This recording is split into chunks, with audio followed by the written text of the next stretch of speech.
First at 5. From the University of Florida's College of Journalism and Communications, you're watching WUFT News. The Florida legislature is currently voting on a new budget. Good evening. It's Wednesday, June 24th, and I'm Anthony Zona.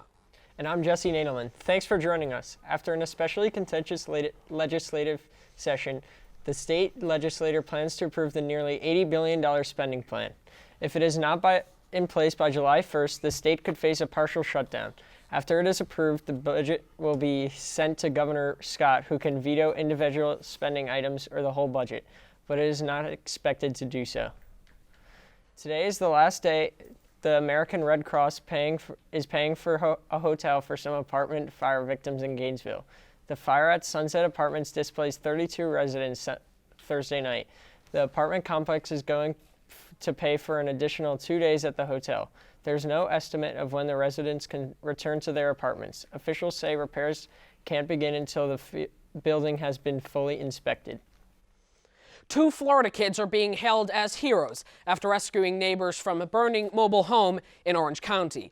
11-year-old Isaiah Francis and 11-year-old Jeremiah Grimes called 911 after noticing the fire. The 2 boys rushed into the home and rescued 2 babies. Firefighters got there in time to rescue 2 other children who are now recovering at the hospital. Florida prosecutors plan to file charges against the man they say tried to shoot George Zimmerman last month.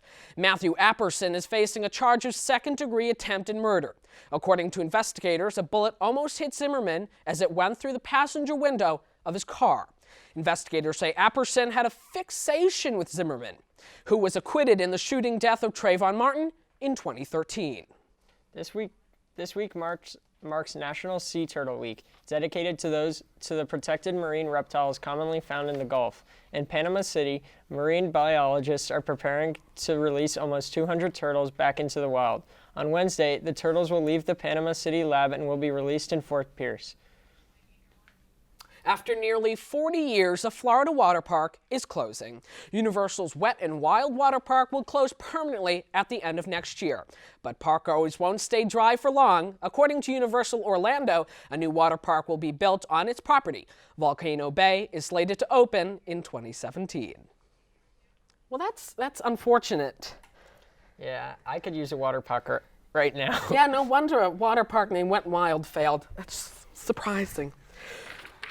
All right. Thank you at home for watching WUFT News First at 5. BBC World News is coming up next. Good night.